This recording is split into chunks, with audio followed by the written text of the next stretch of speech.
Muy buenas tardes a todos, a todas y a todos. Estamos de nuevo en el Club de Lectores con invitado especial. En este momento tenemos invitada especial. Bienvenida a nuestra compañera Teresita, bibliotecóloga del Sistema de Bibliotecas del SENA. Bienvenidos a todos. Esperamos tener hoy una tarde muy agradable hablando de la lectura. Tan importante que es la lectura para nosotros. Entonces, pues Teresita, permítame, yo leo unas palabras sobre nuestra compañera Teresita, bibliotecóloga, antioqueña de corazón, boyacense por convicción, fuerte tendencia a los temas sociales, líder comunitaria y ambiental, con un amor insondable por la patria y lo que sucede en ella, con un compromiso entrañable por los y las jóvenes, ya que ellos son el resultado de lo que sucede en las aulas y rincones de cada espacio del país. Con estudios en bibliotecología, gerencia social, derechos humanos, desarrollo local, análisis y desarrollo de sistemas en género y enfoque diferencial. Tiene escritos sobre bibliotecas rurales como Centro de Desarrollo Cultural y Comunitario del municipio de La Estrella en el 2004, fue su trabajo de grado. También en el SENA Centro Minero, las historias entre la devoción, educación, economía, compilación, en la revista Semi Senova 2018.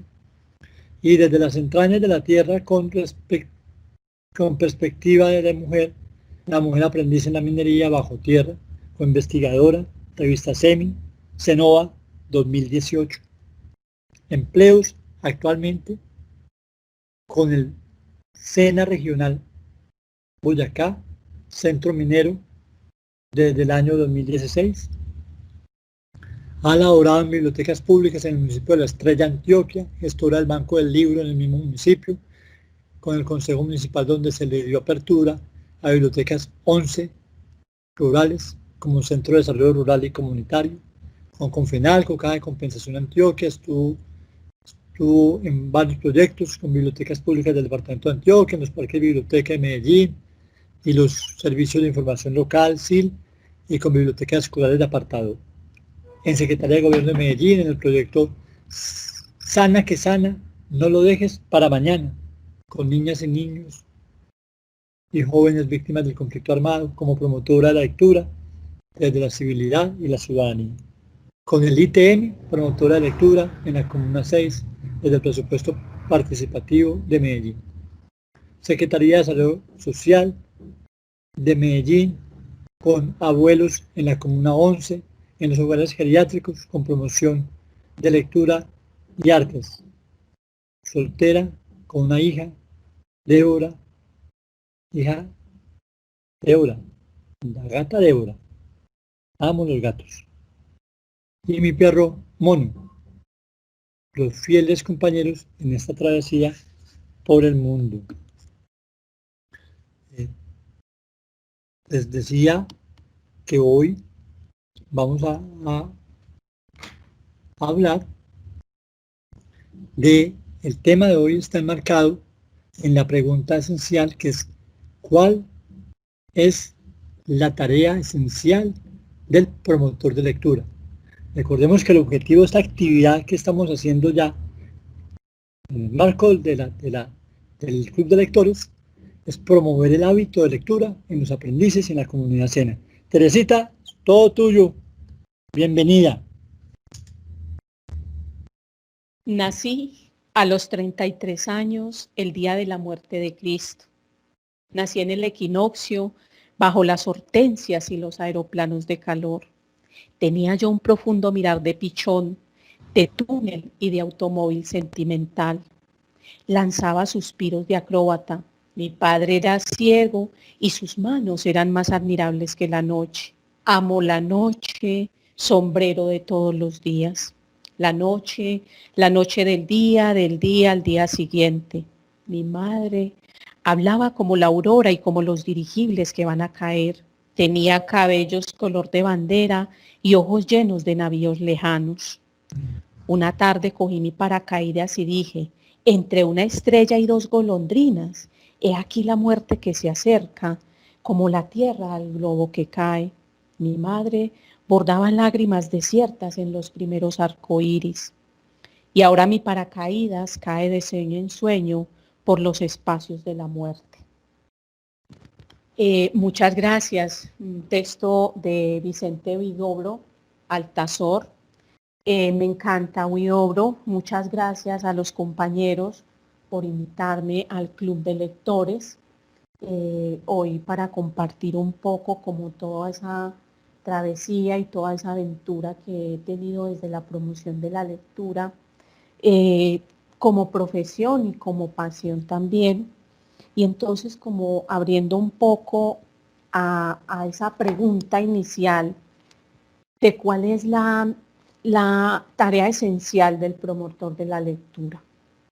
A ver, uno se pone a mirar y pueden existir miles y miles de definiciones y miles de cosas, pero entonces uno cuando el compañero me hacía esta invitación, yo me senté a pensar cuál fue mi tarea o qué fue lo que me motivó a promover la lectura.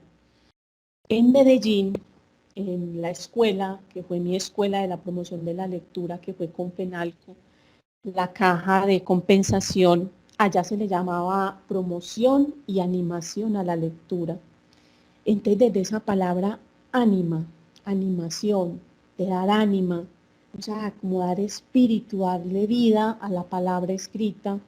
Entonces esa palabra me encanta y yo creo que de allí se desprenden muchos de esos deseos por la palabra escrita. Entonces, yo pienso que esencialmente hay tres, ¿sí? Tres razones. La primera, por lúdica, por placer, por una sana diversión, con todos los tipos de poblaciones. Y la otra es para el desarrollo de la creatividad. Cuando uno le está leyendo a un niño, cuando uno hace esa lectura, sobre todo con niños muy pequeños, hay en el cerebro, desde la parte biológica, se activan unos neurotransmisores con la serotonina y la dopamina y la hormona de la oxitocina. Entonces, que la oxitocina es la que modela el sistema nervioso central. Entonces, eso permite ese flujo de sangre que permite que se incrementen la memoria, la imaginación y la creatividad. Entonces, eso también tiene una intencionalidad y es de crear en los niños esas fortalezas para que ellos en el futuro, que es la tercera razón, sean seres críticos, seres políticos con criterios y con razones, ¿sí? Esas serían las tres bases fundamentales de promover y animar a la lectura. Ahorita cuando les hablaba que mi gran escuela fue Confenalco Antioquia, porque allí se escucha, teníamos un grupo interdisciplinario, pues sí, la mayoría éramos bibliotecólogos, pero habían también profesores en el área de literatura y pedagogos, entonces teníamos un muy buen equipo. Pero recuerdo cuando yo estaba en la Universidad de Antioquia haciendo mi estudio en bibliotecología, en el bloque 12, en los espacios que teníamos los miércoles, hubo alguien que de pronto me dio esa chispa y me iluminó, Aura López. Se la recomiendo para que la escuchen.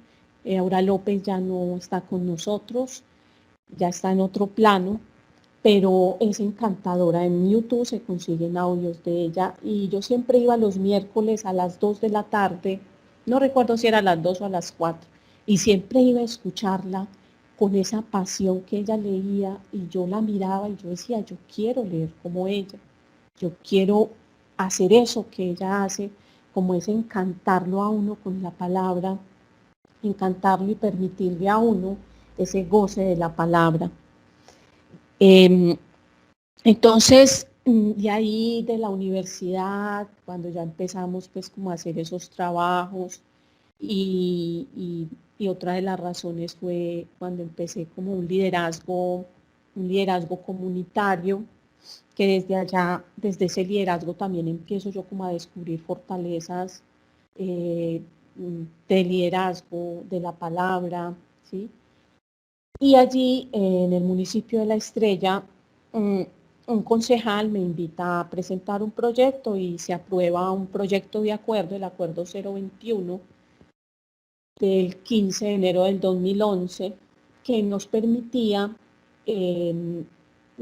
captar, recoger, recibir donaciones de entidades, de empresas, de muchas partes.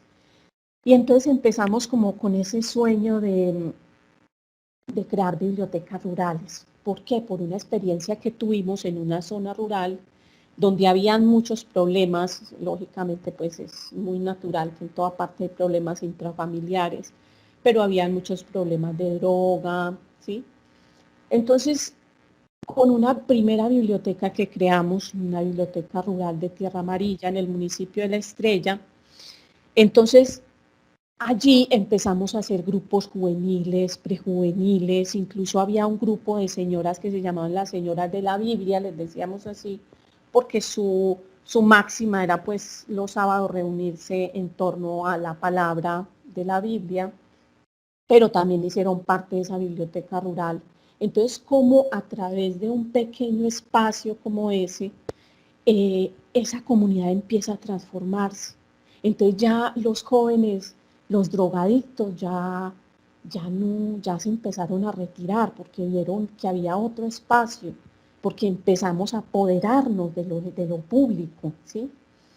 Entonces, cuando esa experiencia fue marcada, que inclusive fue reconocida por la gobernación de Antioquia, nos nació esa idea desde el consejo y empezamos a trabajar con líderes comunitarios y a ocupar los espacios de las sedes comunales que estaban llenas de basura, porque entonces el presidente y el vicepresidente y todo el mundo ocupaba esos lugares era para guardar lo que no les cabía en la casa.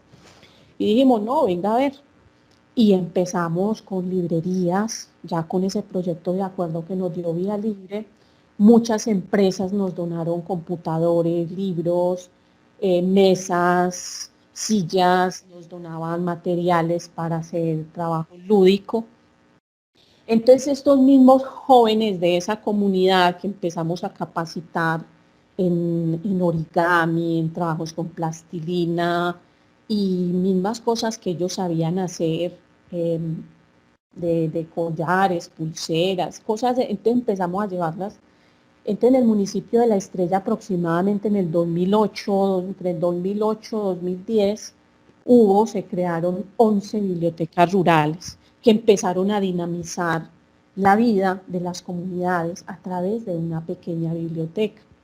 Lógicamente se le hacían capacitaciones a las personas de cómo hacer promoción de lectura, cómo hacer una búsqueda, cuando eso, pues, no había internet, no había esos espacios, pues no había esa posibilidad de las redes ahora, pero entonces les enseñábamos a hacer búsquedas con libros, que se hacía una buena selección, y de allí ya empecé pues con ese trayecto. Después estuvimos con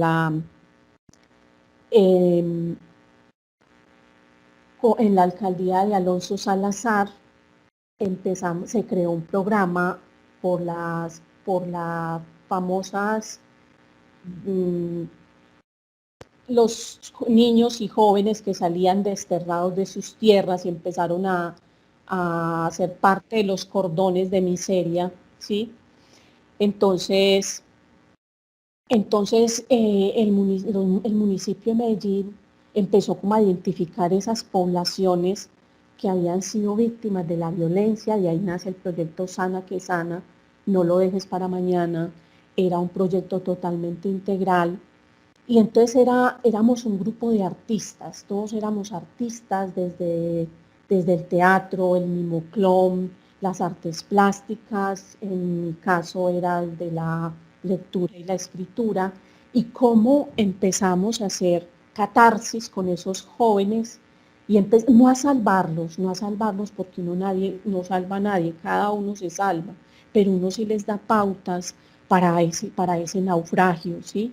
Uno lo que hace es como tirarles la tablita para que salven, y de allí tenemos, ya ese proyecto se siguió ya con la alcaldía de Sergio Fajardo, y no estoy haciendo política, sino que los menciono porque ellos fueron los gestores de esto.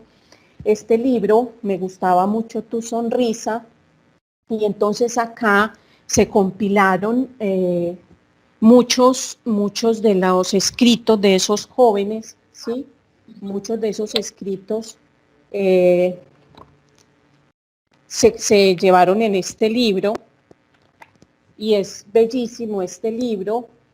Permítame, yo les leo uno de esas narraciones que a uno le partían el alma. Inclusive nosotros teníamos un grupo interdisciplinario, porque teníamos nosotros, los artistas, teníamos psicólogos, porque nosotros salíamos muy mal de esas secciones con las historias tan dolorosas de esos niños, pero que nosotros en ese deseo y en ese amor por los jóvenes y por los niños, en ese caso de la ciudad de Medellín, poníamos todo nuestro espíritu para salir a flote.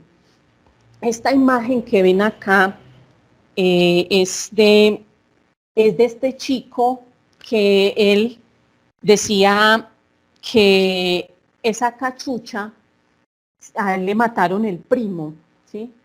Y entonces él cargaba esa cachucha y esa camiseta porque él decía que eran del primo y que él se sentía protegido por él. Entonces él aquí narra toda esa experiencia. Entonces mire que esto es muy, muy valioso, porque ellos lograban esos dolores, no sacarlos, pero sí minimizarlos y exteriorizar esos dolores para hacer un poco más amable su vida, ¿sí?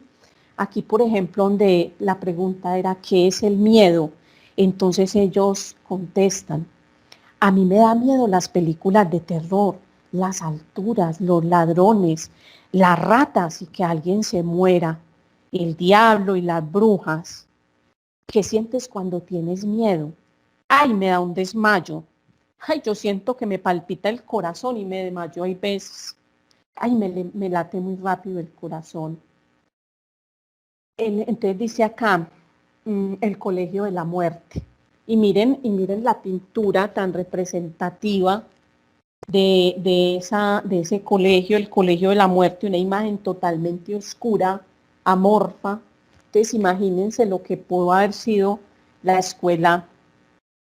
Dice, el niño solamente le gusta estar con las demás. Cuando todos se van, temblaba por gallina.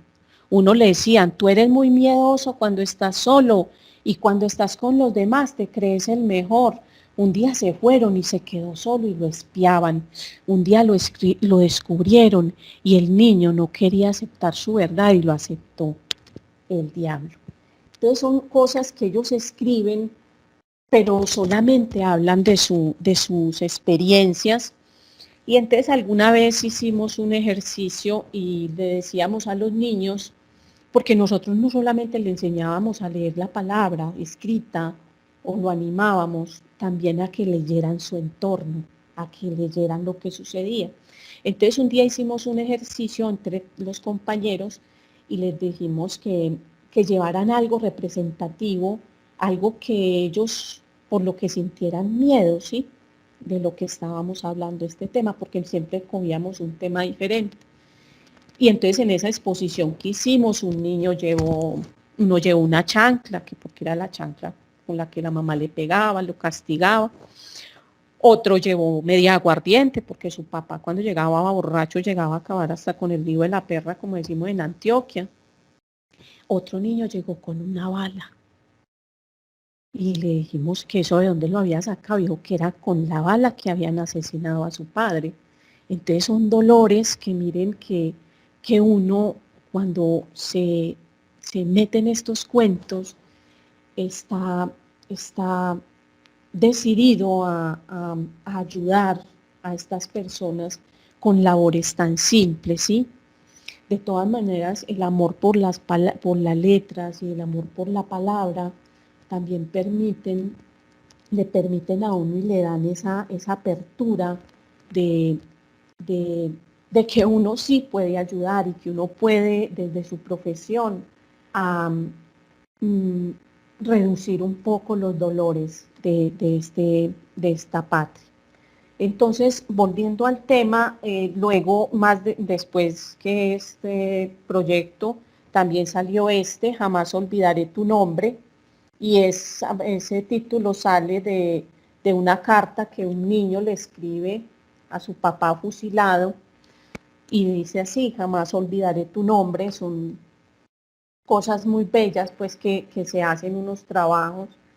Y también, bueno, ya también en la otra experiencia, ya hablando de abuelos, alguna vez de la Secretaría de Desarrollo nos llaman a este equipo de artistas y nos dicen que hay una población que hay que atender porque es una población de la Comuna 11, que son los geriátricos, y que es una población muy triste porque son los geriátricos del estrato 6, que las familias van y los llevan allá, los descargan y pagan 10 años y no los vuelven a ver. Entonces muchos de estos abuelos se morían era de depresión, de tristeza, ¿sí? Entonces este equipo del que yo les hablo, que todos eran artistas, había una mimoclón, había dos profes de teatro, había una de danza, había un maestro de artes plásticas, y bueno, ellos todos nos trazamos y creamos un proyecto muy bonito que se llamaba Entre Familias, y creamos una cosa muy bella. Y mire, por ejemplo, alcanzan a ver estos jueguitos que fue desde la recuperación de la memoria, porque uno con los abuelos, ¿qué hace? Es eso, recuperar la memoria, los famosos catapis. No se alcanzan a ver, vamos a ver si volteando la cámara los logramos ver, los famosos catapis, que sí también nos trajo un problema porque una de las abuelas se iba a comer uno de los catapis y se nos iba a ahogar. Y entonces llevábamos que el trompo, que la pirinola, que el yoyo. Este dio mucho, recuerdan, los que somos viejitos, sí, que hacíamos era los cascabeles. Ajá. Les gustaba mucho, entonces uno se apoyaba la cuerda y la pelota loca, que esta pelota loca, esto es una pelotica que es como de trapo y de acerrín, que brincaba así que la cambiaban a uno los chatarreros uno le sacaba por ahí una olla vieja y ellos le daban a uno una pelotica de esta y yo la conservé. Y con este famoso libro, Los abuelos cuentacuentos de Confama de Antioquia, unas historias bellísimas, entonces ellos se animaban y se alegraban, entonces los sacábamos a ellos de esa oscuridad, de ese ostracismo en el que estaban sumergidos,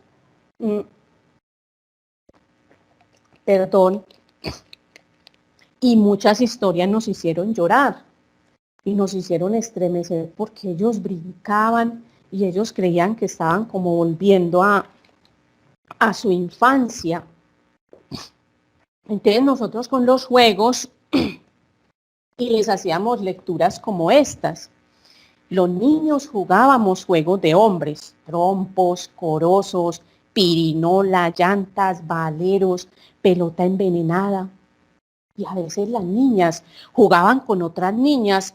Ay, estos juegos, porque eran más emocionantes que los de las niñas, que se reducían prácticamente a jugar con muñecas. Ay, claro que los niños también jugaban con amiguitas, juegos de niñas. Y las niñas también jugaban con los niños al trompo y a montar a caballo en palo de escoba. Los niños más grandecitos montaban a caballo a los niños más pequeños y apostaban carreras. Jugando a carreras de caballo también todos salíamos a jugar chucha. Entonces uno estas lecturas a los abuelos se las hacía y ellos inmediatamente como que despertaban y ellos empezaban a hablar.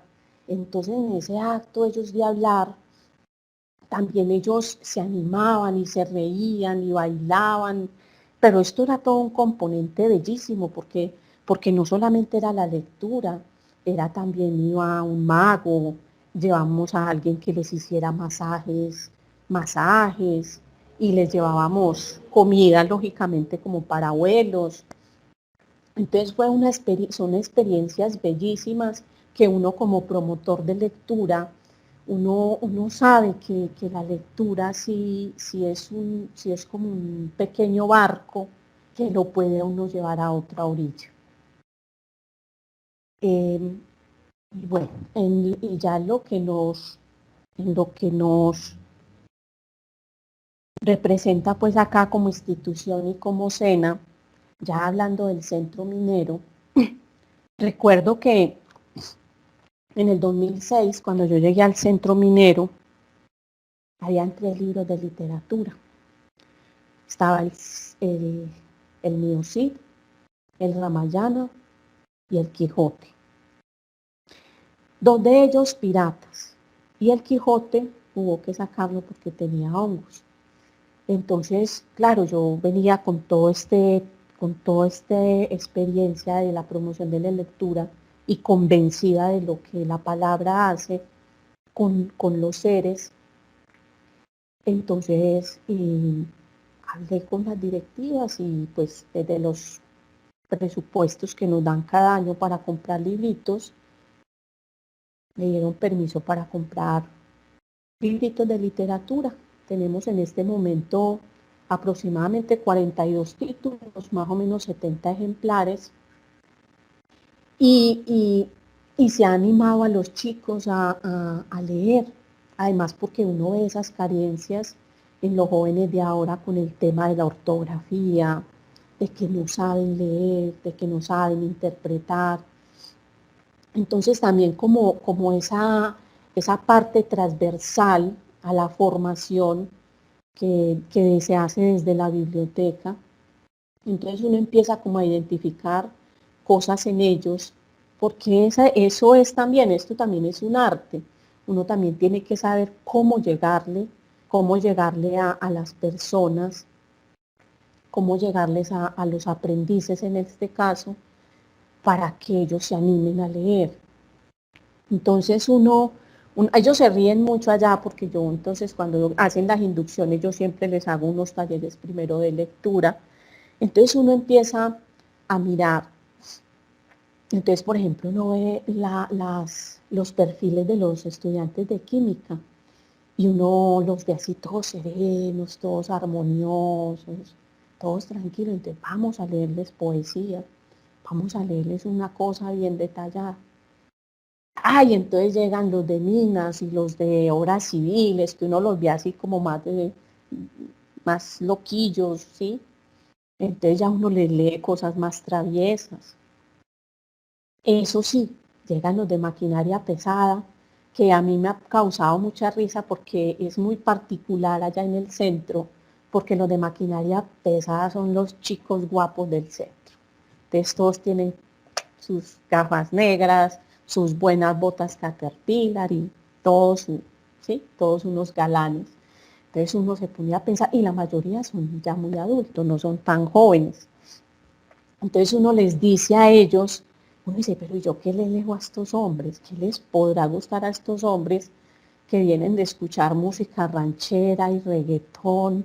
Y uno, con qué les puede? Y no me van a creer, que se sorprenden mucho cuando yo les salgo con un cuento como este, Los ojos de mamá. Incluso una vez uno de ellos me dijo, oiga, pero es que eso es un cuento infantil, ¿usted por qué no nos lo lee? ¿Por qué no lee cosas de niños a nosotros? Entonces yo le dije, dame la oportunidad y te lo leo y vas a ver, porque es que libros infantiles no hay, los libros son para todos. Cuando termina el cuento, el hombre se arrima, así como un poco asombrado y con sus ojos vidriosos, me dijo, uy, me diste en el alma. yo no me acordaba de los ojos de mi mamá. Entonces, uno sí puede tocar a la gente, y uno le puede llegar a la gente, y uno los puede animar a leer. Solamente hay que observar un poco y mirar qué es lo que les gusta, qué es lo que se les acomoda más fácil. Dentro de todas estas historias, me pasó también alguna vez algo muy curioso, porque entonces allá muchos chicos dicen malas palabras, ¿sí? Entonces, desde bienestar, el padre, nosotros tenemos un sacerdote, el padre William, les dijo que todo el que dijera una mala palabra, había una alcancía, tenía que pagar una multa, pues tenía que echar algo en la alcancía. Esa semana llegó un grupo de maquinaria pesada, de esos que uno sabe que uno no sabe qué leerles. Y yo curiosamente ese día me llevé a Robinson Posada, el parcero de la Comuna 8. Y entonces, Paisan, sucede que claro, Robinson Posada aquí en sus textos, que son simplemente las traducciones que él hace de los lenguajes particulares del parlache de la Comuna 8. Entonces él acá dice muchas palabras, ¿sí? Que, digámosle, groseras. Y entonces uno de los chicos, una chica, fue y le dijo al padre que yo había dicho tantas palabras, entonces que yo debería de poner muchas multas, de pagar muchas multas, porque entonces el padre fue y me preguntó, y entonces yo le conté lo que estaba pasando, y no es un asunto pues del texto. Y entonces ellos se divierten mucho con el parlache. De hecho, acá me sorprendió mucho porque acá en Boyacá yo he tratado algunas veces este tema del parlache y lo desconocen, o sea, no saben qué es el parlache. No saben que el parlache nace por allá aproximadamente en 1985 en las comunas de Medellín. Entonces cuando uno le empieza a hablar que elegante, que parcero, que sisas, que entonces uno se desdobla y hable y toma los gestos y los tonos de voz para hacer las lecturas. Entonces ellos por un lado se divierten y lo quieren seguir leyendo. Entonces es muy chévere porque yo con una lectura de estas puedo encauzar a un joven o a una joven a que siga leyendo. Ah, no lo presta. Claro, yo te lo presto. Y uno les presta y ellos siguen haciendo el resto de lectura. Ay, ¿qué más tiene? Entonces ya uno, yo quiero seguir leyendo, me gustó, entonces ya uno se va. El año pasado creo que fue el año pasado, el 2018, bueno, no estoy muy bien, nos llegó una donación, un canje con la Biblioteca Nacional, donde llegaron también unos libros como con historias más o menos, unas historias de la cárcel, historias como de ese tipo. Entonces uno ya empieza un proceso lector, con un joven, entonces después de les presta uno esas historias, entonces ya después les dice, mira, hay un autor muy chévere que vos que estás leyendo, mira, Mario Mendoza. Entonces ya les muestra a Mario Mendoza. Entonces el joven o la joven ya empieza a hacer esa escalada. Entonces ya después de Mario Mendoza ya quiere leer a Abad Faciolince o quiere leer a William Ospina. Entonces empezamos a tener un lector ávido. ¿Por qué? Porque el truco es, en la primera leída, la chispa, ¿sí?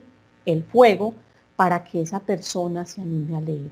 Convencida, eso sí, de que la lectura le va a engrandecer no solo su cerebro, sino también su espíritu, su criterio, su análisis, su capacidad de habla, ¿sí? Yo allá porque a mí eso de decirle, no, que es que leer es muy bueno, que no, yo pienso que es uno simplemente como hacer la invitación, pero así, con lecturas cortas, atrapándolos, que les gusta el fútbol, vamos a leerles cosas de fútbol. Hay un libro que yo no he vuelto a conseguir, un libro que en Medellín salió hace muchos años, se llama Con la pelota en la cabeza. Y hay historias muy buenas allí. Y con ese libro yo logré captar muchos lectores, porque a ellos les gustaba el fútbol, entonces uno por allí, por esas historias, uno de ellos ya inclusive va por allá en escritores rusos.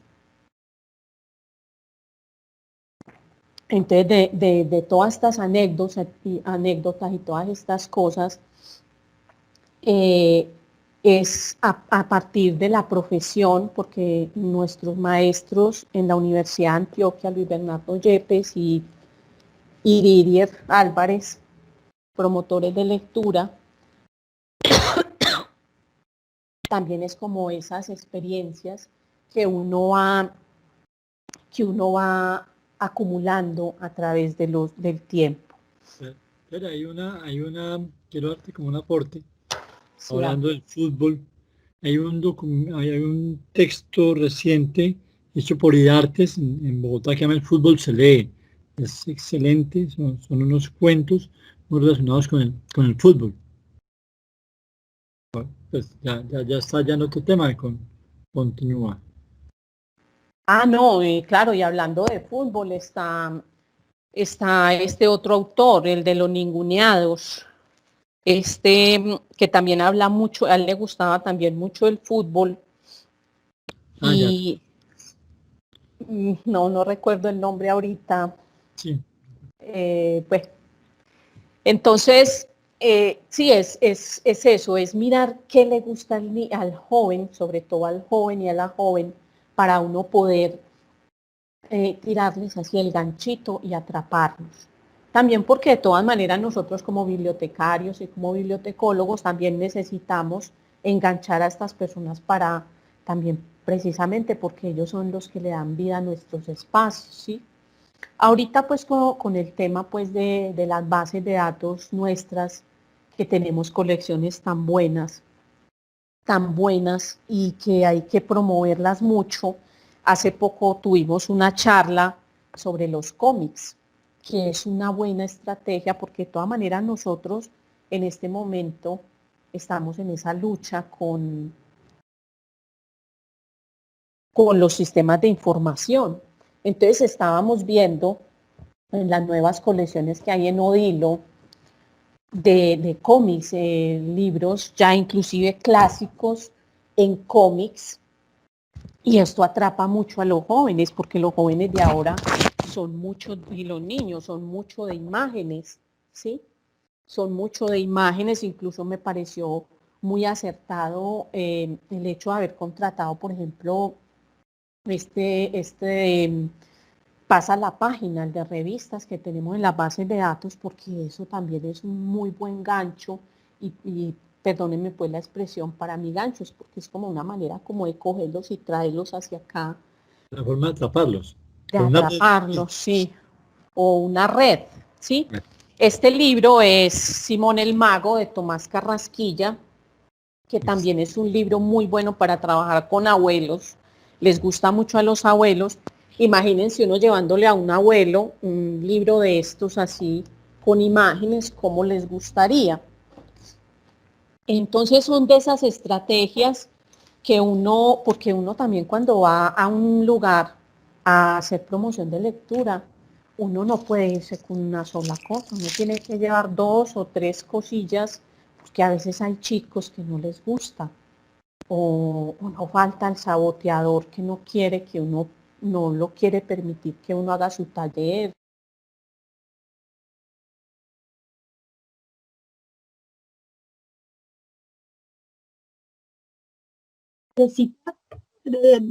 Silenciaste el micrófono. Con razón no me oía. Sí, fue cuando... ¿Cómo vamos? Continuamos allí. Bueno, entonces... Si quieres te comparto todos los mensajes que nos están llegando en Facebook. Dale, bien pedazo, Lady. Listo. Aquí nos dice Sonia Velázquez Marín. Leer salva. Me lo enseñó hace muchos años en el municipio de La Estrella. y desde entonces estoy viva y sigo leyendo. Un abrazo universal. Ay, esas son. Alejandro Cano nos dice, Ah, felicidad verte y escucharte, los libros, la promoción de lectura y el compartir de tus libros, de tus saberes salvaron mi vida. Gracias, Ter. me ericé. Y Luz Estela Muñoz Jaramillo dice, qué gusto verte y escucharte. Un abrazo. Ah, qué bien la profesora de teatro. Bueno, ahora sí, Eduardo, ibas a preguntarme algo. Eduardo. Yuhu. Bueno, volvamos a la historia. Mire, este libro, de esas cosas, lo que yo les decía, uno a veces cuando va a dar un taller, uno no solamente lleva una propuesta, uno tiene que llevar 2 o 3 porque no falta el que les sabotee a uno la clase o el taller, y entonces uno tiene que llevar cosillas. Inclusive allá en Medellín, cuando estábamos trabajando también con el municipio de Medellín en otro proyecto, un niño, recuerdo que se llamaba Miguel, era un segundo de primaria, niño 7 años, y Miguel no dejaba dar clase, no dejaba dar los talleres, no nos dejaba trabajar, era un saboteo, todo el tiempo hasta con una escoba nos perseguía para darnos. Y bueno, y entonces nos sentamos y pensamos, no, nuestra política nunca, o nuestros asuntos nunca fue sacar a nadie ni retirar a nadie. Es qué estrategia nos vamos a crear para Miguel, para enfrentar a Miguel, no para enfrentarlo, no, para intervenirlo, para atraparlo, como estoy diciendo. Resulta que cierto día yo lo vi tejiendo algo. Yo le dije, ¿te gusta tejer? Sí, a mí me gusta. Y entonces, porque el papá de él no sé qué hacía, el papá de él tenía algo que ver con el tejido, pero el niño, Miguel, tenía una historia muy triste, porque el papá y la mamá eran alcohólicos, los golpeaban, los dejaban encerrados, amarrados, por allá de un municipio de Antioquia. Eran 3 hermanos y a los 3 hermanos los estaban en diferentes casas de familias. Los separaron, claro, entonces Miguel tenía todo ese odio acumulado y ese miedo, entonces él era la única manera que lo expresaba.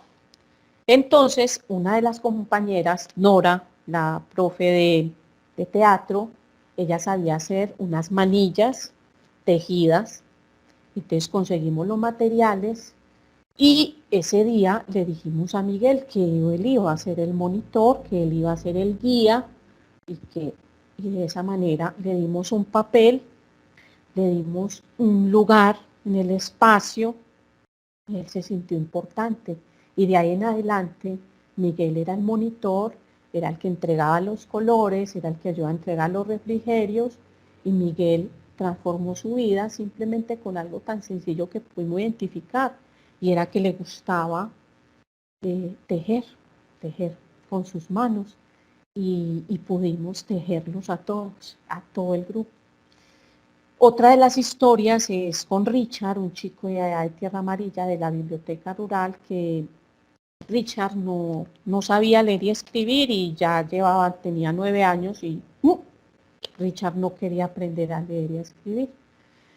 Resulta que en una donación de computadores que nos hicieron, a él le gustaba mucho el computador. Para él la vida, el universo de él era sentarse en un frente de una pantalla, así fuera a jugar en Paint. Bueno, en esa época, pues, eso era como el 2008, no había sino esos juegos sencillos, no como los de ahora. Entonces alguien me recomendó en un CD, me llevó un programa de un juego, como unos jeroglíficos. Y Richard aprendió a leer a partir de ese jueguito. Entonces es uno mirar como cada ser, cada persona, cómo intervenirlo, cómo tratarlo, cómo ayudarlo, cómo apoyarlo, porque a veces en nuestra educación un profesor con 40, 45 muchachos no tiene esa posibilidad de darle a cada persona esa educación personalizada que se debería hacer, ¿sí? Entonces, volviendo a la palabra, nos dice Lucila González de Chávez: en la vida de relación de los niños con los cuentos son importantes el lenguaje, el estilo, el relato o el discurso, como lo llama la semiótica. Muchos cuentos tienen el encanto musical del lenguaje, la belleza de nombres sonoros y armónicos, del encuentro del niño con el lenguaje estético, con el estilo sutil del autor, con la expresión amorosa y tierna del primer cuento contado por sus padres. Nace la devoción por la magia y el encanto de la palabra, la valoración de lo connotativo, es decir, del significado expresivo. Por seguirle, a veces de buena fe, el juego a ciertos parámetros educativos de padres y maestros rígidos que pretenden lecturas y comportamientos serios y de la realidad.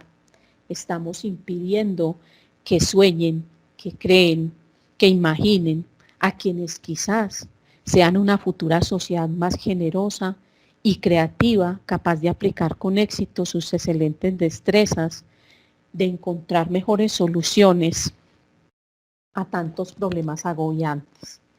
Lucila González de Chávez. Hago una confesión, este libro es de una colección de lecturas de ida y vuelta del Metro de Medellín. Tengo varios, la idea pues del Metro de Medellín como una estrategia de promoción de lectura era que la gente los leyera en los vagones y en la próxima estación los devolviera, pero yo nunca los devolví. Pero lo confieso que los utilizo mucho para hacer promoción de lectura, los sigo utilizando. Entonces, por eso no me siento tan agobiada, ¿sí? Entonces, es eso. Entonces, es como romper un poquito también a veces, como con esos esquemas también que hay en la educación.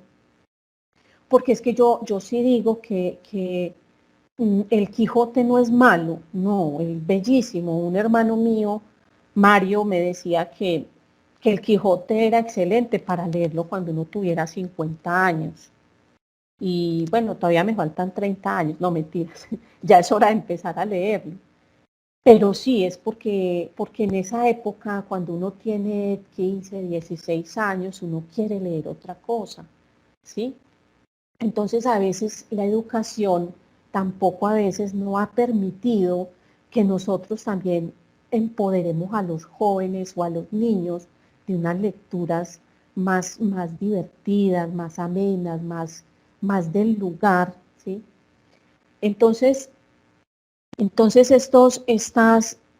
pero hay esperanza. Yo pienso que hay esperanza con todas esas estrategias de promoción de lectura que se han venido creando desde hace años, desde Leer es mi cuento con la Biblioteca Nacional, y en Medellín es muy fuerte la promoción de la lectura, y acá también, pues en Boyacá también están empezando a dar como esos pinos.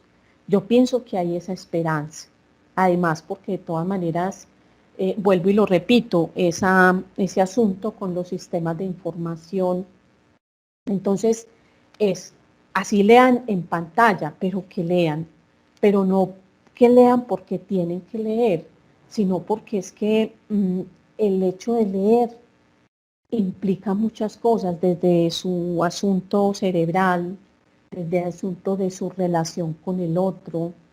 Yo le digo a los aprendices, a las chicas y a los chicos, es que si ustedes quieren a veces conquistar a alguien, hablen de libros, hablen de cosas diferentes. Si les gustan los extraterrestres, si les gustan los ovnis, si les gustan las plantas, los animales, pero que tengan algo de qué hablar. ¿Por qué? Porque de esa manera las relaciones personales se fortalecen. Aquí les quería mostrar este cuento, Solomon, ¿sí? De Ramón García Domínguez, que es muy bueno, y lo usamos mucho como con esa interacción. Entonces, el libro habla de un personaje, es un héroe urbano, ¿sí? Pero entonces en este libro me hablan de Superman y de Batman y de la Mujer Maravilla. Entonces, yo me tomé el trabajo de sacar las figuritas de los superhéroes. ¿Para qué? Para que a medida que el cuento va avanzando, ¿sí? Que el cuento va avanzando, entonces uno interactúa con ellos y los invita para que ellos hagan parte de la lectura. Entonces son estrategias y alternativas que uno va creando para dinamizar eso, para dinamizar la actividad y que no solamente sea uno allá solamente leyendo y el otro escuchando, para que no se vuelva cansón. Ahorita les voy a compartir, quiero hacerles una lectura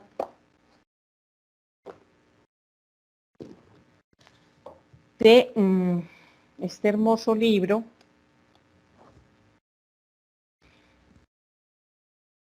Vamos a hacer una pequeña lectura. En mi verso soy libre, él es mi mar ancho y desnudo de horizontes. En mi verso yo ando sobre el mar, camino sobre olas desdobladas, de otras olas y de otras olas. Ando, en mi verso respiro, vivo, crezco, en mi verso. Y en él tienen mis pies camino y mi camino rumbo, y mis manos que sujetar, y mi esperanza que esperar, y mi vida su sentido. Yo soy libre en mi verso, y él es libre como yo. Nos amamos, nos tenemos.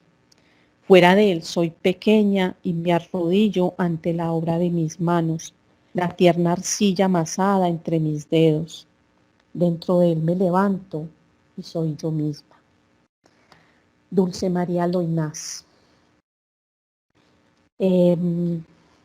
Bueno, ¿alguna pregunta? ¿Alguna? Tere, ¿cuál es el autor? No escuché bien. Dulce María Loynaz. ¿Alguna pregunta tienen? Mientras la pregunta, aquí hay un texto, sino que no tiene el autor, es una definición general. Serán promotores de lectura todas aquellas personas o instituciones que de manera consciente y organizada desarrollen con sistematicidad acciones a encaminar y estrechar los vínculos entre la población y la lectura. Un promotor de lectura será un verdadero lector y apasionado de los libros.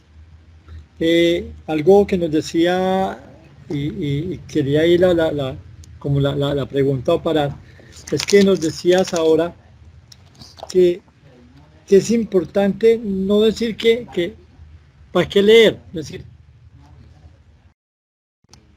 no, es que porque es bueno, porque me gusta. No, porque hay un propósito. Entonces la lectura con propósito mejora la capacidad de ortografía, de desenvolverse con otras personas, de su inclusión en las conversaciones, porque la comunicación es necesaria siempre, ¿sí? Ese análisis, ese criterio, esa capacidad de mirar más allá. Nos decía algo muy bonito, que es que la lectura es un pequeño barco que nos lleva a la otra orilla. Nunca lo había escuchado y me parece hermoso. Eso es. Y los promotores de lectura hacemos eso. Nos permitimos que esté en una orilla, como la orilla del que decías ahora, que no sabía leer y escribir, hasta que llega, por lo menos ya está haciendo sus pinitos, ya lee. Tengo una experiencia en el Centro Industrial de Desarrollo Tecnológico. Teníamos Luis me está escuchando y ella recuerda, teníamos un chico allí que está por Aquí un tiempo. estoy, Eduardito. Sí, es que voy a contar una experiencia sin nombre de alguien que nos acompañó y que yo le pregunté a él cuando yo llegué, decía, ¿usted ha leído algo? Y me dijo, no, yo nunca he leído nada. ¿Así? Sí, Y le dije, entonces conmigo va a leer. Y como así, ¿no? ¿Sí? Ay, ¿cómo así? Y entonces lo invité a leer a Gabriel García Márquez, a un cuento que lo hemos leído, yo creo que todos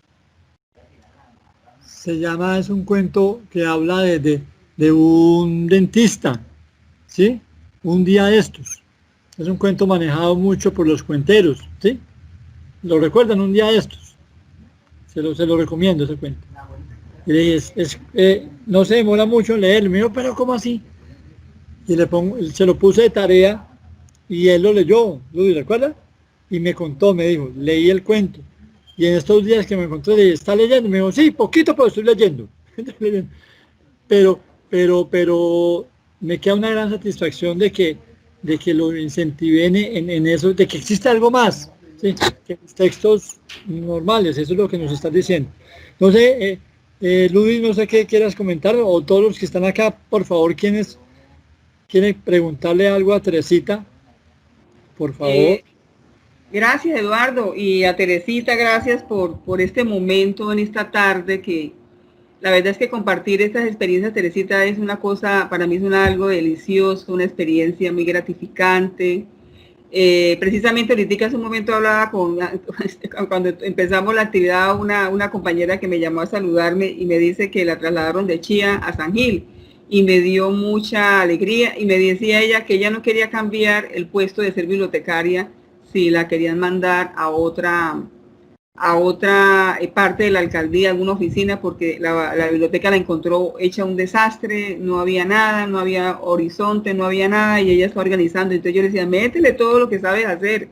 Y entonces ahí retomo yo esto de lo que estamos hablando ahorita en la tarde, Teresita.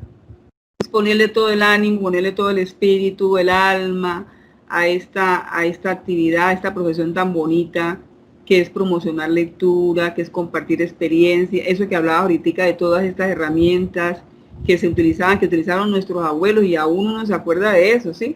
Yo a mis nietas le hablo de eso, y a veces jugamos. Entonces, Teresita, más que preguntarte es esto, empezar hoy dándote las gracias por este momento, por aceptarnos esta invitación, compartir aquí con las personas que están presentes. Y bueno, más adelante seguir uniendo todas estos pensamientos y esta ganas de trabajar y de sacar esto que tenemos cada uno de nosotros dentro, esa ganas de trabajar por nuestras comunidades, por nuestros aprendices, por todo lo que implica o lo que implica ser bibliotecas del SENA a nivel nacional. Entonces, Teresita, de verdad, excelente, muchas gracias, un abrazo fuerte desde acá, desde la distancia, y bueno, bendiciones, gracias. Muchas gracias, Luis. Teresita, permíteme, no me demoro mucho, en una experiencia que tuvimos también en el Club de Lectores. Entonces, esta vez les quise compartir a un escritor caleño, Andrés Caicedo. Andrés tiene una obra pues que todos conocemos, y aquí estuvo con nosotros. Empantanados. Mi hermana, sí, claro, esa es de las que más conocemos por el Teatro Matacandelas en Medellín, pero hay mucho. Hace poquito Matacandelas hizo el lanzamiento de las cartas de Andrés, las cartas que pero hay una. Entonces él, cuando iba a recibir la obra, que es el de la música, ¿cómo se llama la obra de la música? Entonces iba a recibir la obra, y entonces el video se perdió. Entonces hicieron un video, Luis Ospina, que ayer creo que estaba cumpliendo un año de haber fallecido, le hizo sacó de la televisora un video que se puede encontrar. Entonces ese video se los presenté a ellos. La obra se llama pues Que Viva la Música. Y entonces en el video él contaba de que de una nueva posibilidad que tenemos es leer a través de la música, ¿sí? Que era lo que decía él, que es mucho, para él pues era mucho más importante la música del cine que la literatura, pero él intervino en literatura y en teatro, y escribió muchas obras de teatro y de cine. Y entonces recordó a un poeta cubano, la canción cubana, muy creativo, que se llama Guillermo Cabrera Infante. ¿Lo recuerdan? Entonces les voy a compartir ese poema, que es muy bueno para trabajarlo con lectura. Es un poema muy corto, ¿sí? El poema dice, escucha, Teresita, ¿estamos ahí? Bueno. Sí, sí, aquí Excelente, estoy. Eduardo. Seguí con Cabrera listo. Infante. Y listo, entonces les voy a contar el poema. Ay, José, así no se puede hacer. Ay, José, así no se puede. Ay, José, así no sé. Ay, José, así no. Ay, José, así. Ay, José. Ay. Ahí bien para Teresita. Guillermo Cabrera Infante, poeta cubano.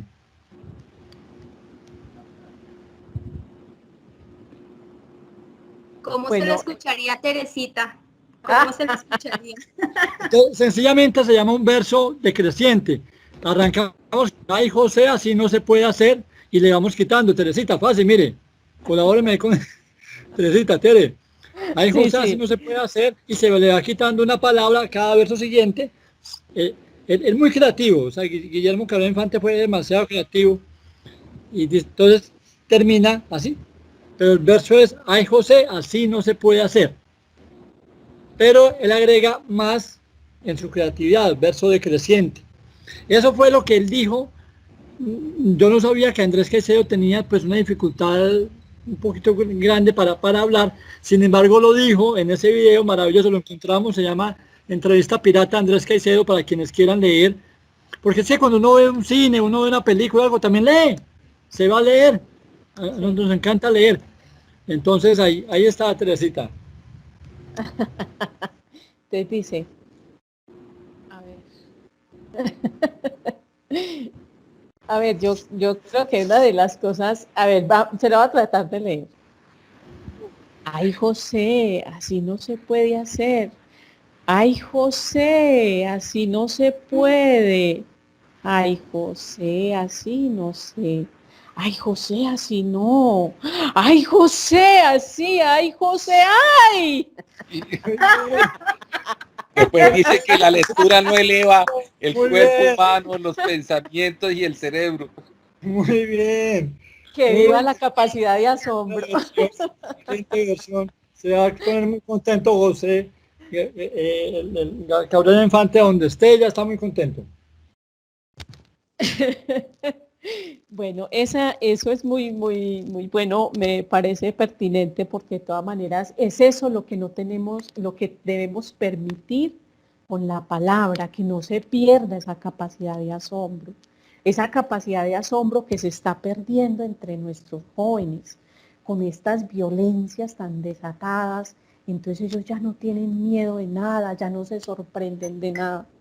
Entonces, cuando hacemos unas buenas lecturas, unas buenas recomendaciones, entonces tratar de que esa capacidad de asombro esté ahí latente, porque eso también nos permite eso, reírnos, ser felices, poder disfrutar de todas las cosas que están en nuestro entorno y a nuestro alrededor.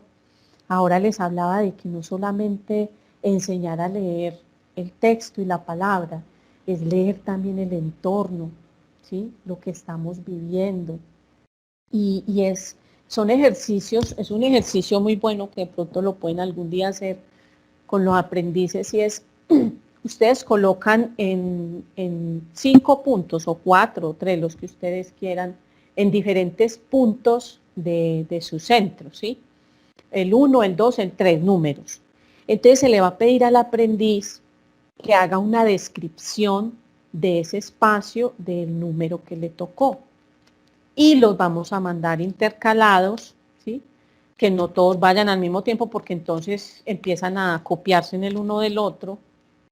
Y ustedes no se alcanzan a imaginar las cosas tan maravillosas que resultan de esos trabajos, porque hacen unas descripciones que uno dice, qué loco esto, o se van incluso hasta más allá, y eso hace que precisamente se fortalezca esa creatividad, ese pensamiento, esa ensoñación, esa magia del ser por sus espacios. Eso también permite que el joven o la joven también eso le permita empoderarse de su sector, de su territorio, de su entorno, de su espacio, que es una de las falencias que tenemos con toda esta mala publicidad de nuestros gobernantes, ese montón de despatriados que habemos. Entonces también hay que empezarles a hablar también un poco de eso, de lo público, que como lo público es de todos, cómo lo tenemos que cuidar, cómo tenemos que sentirnos dueños de todo lo que hay, pero no para destruirlo, sino para cuidarlo como parte de nuestro patrimonio. Bueno, y hablando de eso, les voy a hacer una lecturita, lo saqué ahorita. Es un libro muy, muy común, que gusta mucho, ¿sí? Y dice así, como para uno jugar precisamente con los recuerdos de las personas, que es una muy buena manera también de atrapar al lector. Y dice, de regreso al estudio otra vez, primer día de colegio. Faltan 3 meses, 20 días y 5 horas para las próximas vacaciones. El profesor no preparó clase. Parece que el nuevo curso lo toma de sorpresa para salir del paso. Ordena con una voz aprendida de memoria, saquen el cuaderno y escriban con esfero azul y buena letra. Una composición sobre las vacaciones. Mínimo una hoja por lado y lado sin saltar renglón. Ojo con la ortografía y la puntuación. Tienen 45 minutos. ¿Hay preguntas? Nadie tiene preguntas ni respuestas. Solo una mano que no obedece órdenes porque viene de vacaciones. Y un cuaderno rayado de 100 páginas que hoy se estrena con el viejo tema de todos los años. ¿Qué hice en mis vacaciones? Yolanda, a propósito de Yolanda Ruiz, que fue nominada Premio Sudamericano de Literatura Infantil o Juvenil. Miren cómo ella, a partir de historias que son comunes a todos, ¿sí? Cómo recrea algo por lo que todos hemos pasado. ¿Quién no se sonríe con esa lectura? Porque inmediatamente uno se va allá, donde su profesora Lucy, donde su profesor Oscar, que siempre llegaba con el mismo cuento, ¿sí? ¿Qué hiciste en las vacaciones pasadas? Entonces esas cosas hacen uso de ese recuerdo y de esa próxima imaginación que vamos a tener para seguir leyendo. Entonces, porque si alguien dice, ay, a mí que me pasó todo eso, yo quiero seguir leyendo ese libro. Entonces, esa es una manera de atrapar. Cuando uno empieza a leer y deja la lectura ahí, ahorita decías algo, a mí no me gusta ese asunto de que leas muy bueno, no, porque eso es como en las bibliotecas, ese letrerito de la biblioteca, no fume, no hable, no grite, eso no sirve. Pues eso lo ponen ahí como para taparse a huequitos, porque no, eso no funciona. Yo pienso que es más eso, es más de estrategia, es más que él se dé cuenta por sí mismo, él o ella, de que cuando está leyendo mejora su ortografía, mejora su léxico, mejora muchas cosas, ¿sí? Que puede estar incluso consigo misma, a solas con un libro. Entonces, que lo descubra por sí mismo. Porque a uno cuando le dicen, y eso sí es muy cierto, a uno cuando le dicen, ay, haga esto, uno no lo hace. Como dice una amiga, precisamente hablando de Sonia Velázquez, dice, no, gracias, tengo muchos consejos y no los uso. Entonces, es eso, es simplemente no interpelar al otro con normalizaciones y cosas, sino simplemente, pum, como tirarle así la chispita para que él la capte y la capture y la coja. Bueno, de todas maneras, hablando de esas buenas experiencias, en Medellín que tiene un bagaje tan amplio y allá se hacen muchas labores, entonces también es como esa disposición también de los ambientes para las cosas. Una vez me contrataron para una biblioteca para organizar, hacer una evaluación de colecciones en una biblioteca y también para empezar a hacer promoción de lectura. Y bueno, resulta que la biblioteca era una biblioteca pública. No voy a mencionar el nombre porque veo que hay personas conectadas y ahí antes no quiero hacer esa relación. Entonces, cuando yo llegué a la biblioteca, oiga, una biblioteca impecable, organizadita, limpia, maravillosa. Y yo entré y yo dije, en esta biblioteca pasa algo. Aquí hay algo. Una biblioteca organizada no puede ser, increíble. Sí, precisamente la chica que me acompañaba, que iba a ser mi compañera, la bibliotecaria, que de hecho llevaba muchos años allá, estaba empoderada. Yo escuché por allá un grito y vi a una niña por allá temblando así con los ojos desorbitados y yo, ¿qué pasó? Es que ella está desordenando los libros y los libros no los puede coger. Entonces yo le dije, ¿cómo así? Si ella es una niña, son libros infantiles, si ella quiere leer, entonces ¿para qué son los libros? No, que se vaya para su casa a desorganizar su casa. Entonces yo decía, Ay, ¿ah? ¿Cómo así? Entonces yo a esta mujer, para no tener tantas diferencias con ella, hablé pues con la persona encargada, ella la trasladaron para otra parte para que me dejara hacer mi trabajo. Y precisamente esa biblioteca no funcionaba sino de lunes a viernes, empezó a funcionar de lunes a sábado hasta las 2 de la tarde, 1 o 2 de la tarde, porque entonces se hizo ese trabajo de empoderar a la gente, que la gente tuviera esa pertinencia con la biblioteca, se empoderaran de la biblioteca. Empezamos a trabajar con grupos juveniles, ahí también estaba la Casa de la Cultura, y entonces empezamos a trabajar con los de la Casa de la Cultura y nos tomamos esa Casa de la Cultura con biblioteca y todo, nos la tomamos, la comunidad se la tomó.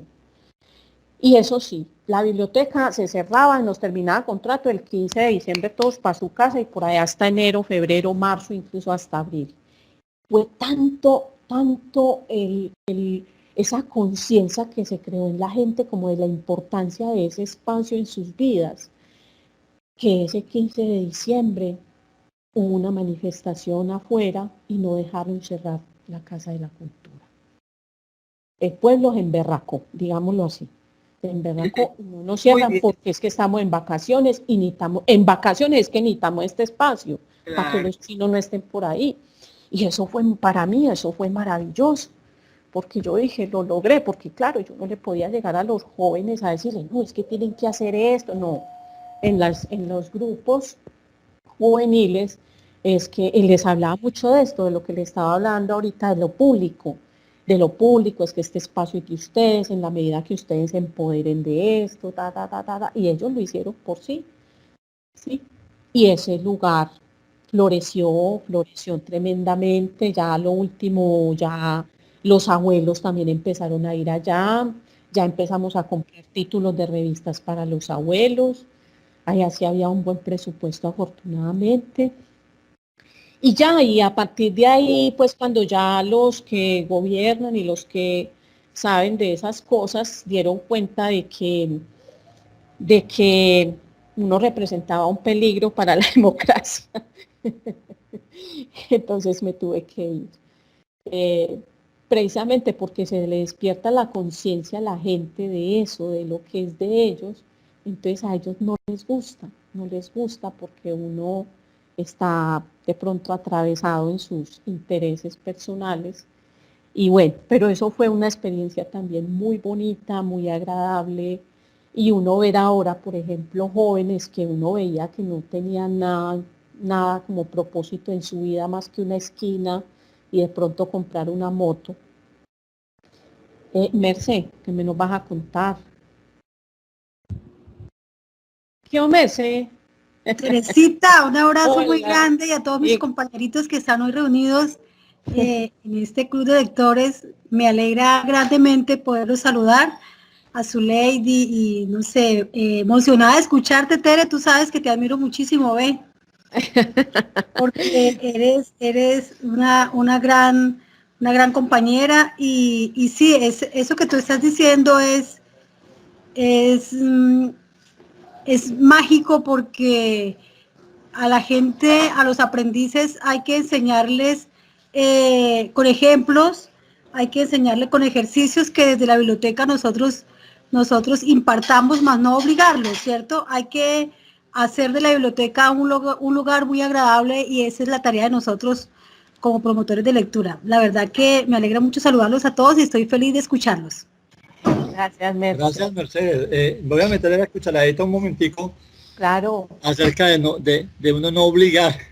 En Armenia Quindío, de donde yo vengo, que viví pues toda mi vida, en el centro agroindustrial, pues yo inicié el club de lectores, iniciamos, y entonces pues yo no sabía esa vaina cómo se manejaba, y yo dije, no, pues sencillamente se estaban cumpliendo 150 años de la María de Jorge Isaacs. Dije, pues vamos a iniciar a leer la María de Jorge Isaacs, y la única hora pues era a las 6:30 de la mañana. Entonces a las 6:30 de la mañana, todo el club de lectores vamos a leer la María de Jorge Isaacs. Pues les cuento que no me fue sino uno. Y el compañero, y yo le dije, hermano, mire, no vino nadie más. Y me dijo, vine yo, y es lo mismo. No importa, pues, yo, claro que sí. Pues vamos a leer. Y nos leímos las primeras páginas de la María, hablamos de Jorge, de un gran escritor nuestro, lo comparan como el Gabriel García Márquez del siglo XIX. Y fue la historia de su padre, ¿no? De George Isaacs. Y entonces esa es la experiencia, no es obligado, sencillamente esto se va dando y uno tiene que estar como muy al tanto de eso y muy flexible, ¿sí? Muy flexible como Aurelio Infante. Bien pueda Teresita o el que bien Patrick. No, claro. Bueno, les voy a hacer una lectura precisamente hablando del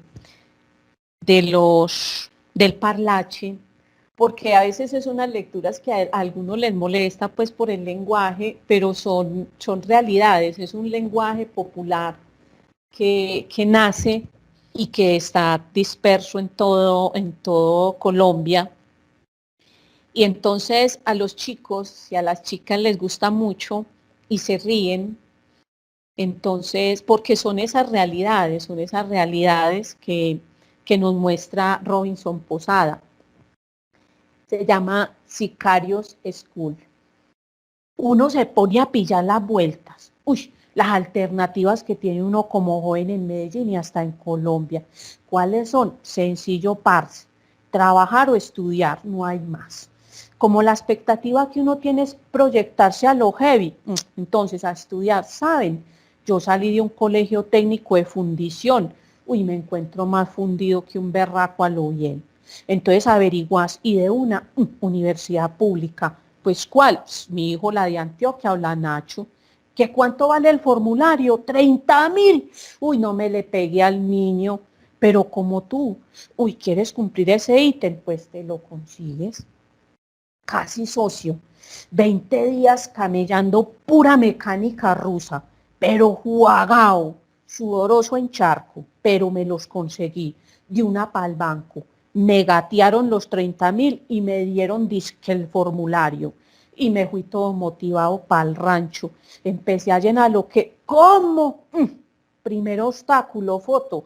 Ahí mismo se las canté a la cucha.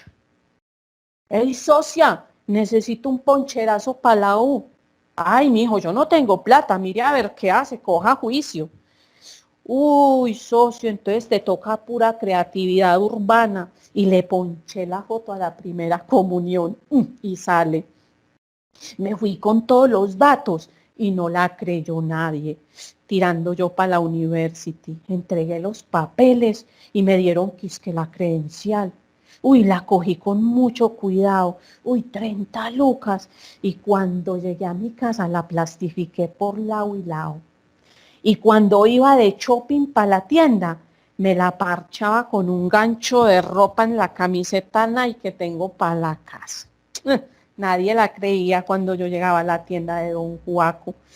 Todos los parceros se quedaban ojo, mirando puro binóculo a lo credencial. Don Juaco, usted es tan amable y servicial. Me vendió una bolsa blanca la cual en su interior anda depositado un líquido blancuzco en el cual se le conoce por épocas remotas y muy comúnmente llamado leche. Uy, todo el combo no la creía. Ey, parcero, ¿y eso que tenés en la camiseta qué es, hombre? Casi el carnete de la de Antioquia. Es que el muchacho se nos volvió literato. Y gracias, don Juaco. Y que se lo apunte a la cucha ahí en el cuaderno. Uy, todos los días miraba esa credencial por la mañana, tarde y noche. Y el día antes de presentarme, uy, no pude dormir. Porque uno no duerme. Me desperté temprano y tú 6:30 AM. Claro que el examen era a las 9:30, pero para que no me cogiera el día, me quedé un roche tirando sociología y cuando poncho la hora. Uy, marica, 9 en punto, me tocó tirar puro pedo coleto hasta abajo, llegué ponchado. Bloque número 9, ¿dónde? Y busqué por allá en unos matorrales, pilla unos manes todos intrínsecos. ¡Ey, socios! Este es el bloque 9 y los socios pegando un bareto. No, socio, este es el bosque de Freud. Eso es por la otra entrada. Ey, parce, dígale a ese man de Freud que enseguida caigo. Y los que se abren. Llegué al salón y de una me ponchan el examen. Empecé a pillar ese tren de hoja. A, B, C, D, E, otros, lengua materna. ¿Cómo? Y la cucha que se levantó toda piedra conmigo. Bueno, la vuelta fue que me las sabía, las contesté y las que no, como dice el tema de Tim Marín de Dopingüe, Cucarama, cara de títere fue. Al domingo esperando el resultado de la gente que habíamos pasado en el periódico El Colombiano. Ponchado en la esquina de Don Juaco, desde temprano llegó El Colombiano y de una. Resultados, a ver, esto no es, aquí estamos. Y busqué en la primera hoja, el socio, ¿dónde estoy? Busqué en la segunda, el socio, no, parce, hay que buscarlo despacio, número muy chiquito. Don Juaco, esto no es 9, 4. Y sí, señores, el socio quedó por fuera. Ahí perdí las 30 lucas. Es que para eso sirven las universidades públicas. Se presentan como 80,000, para apenas 3 puestos. Entonces, desmotivados, sigues con tu segundo ítem a camellar. Compra tu hoja Minerva y la llevas como segundo obstáculo, la foto. Bueno, ahí les dejo para que lo busquen y lo sigan leyendo. Estoy acá sentada escuchándola y al lado está mi hija. Sí. Tiene pues 18 años, entonces me dice, esa voz tan envolvente, mami, da gusto escucharla y ella está haciendo sus trabajos y está conectada acá con nosotros también. Entonces muchas gracias por hacer esta tarde como tan maravillosa para todos nosotros. No, a ustedes por aguantarme esta carreta. Maravillosos. Eso son importantísimos. Sí, mire, entonces eso es, mire, el parlache. Entonces, si yo me pongo a leerla así, toda literata, toda pacata, yo le tengo que poner el tono, yo le tengo que poner el ritmo, como hablan los jóvenes que hablan este tipo de lenguaje, ¿sí?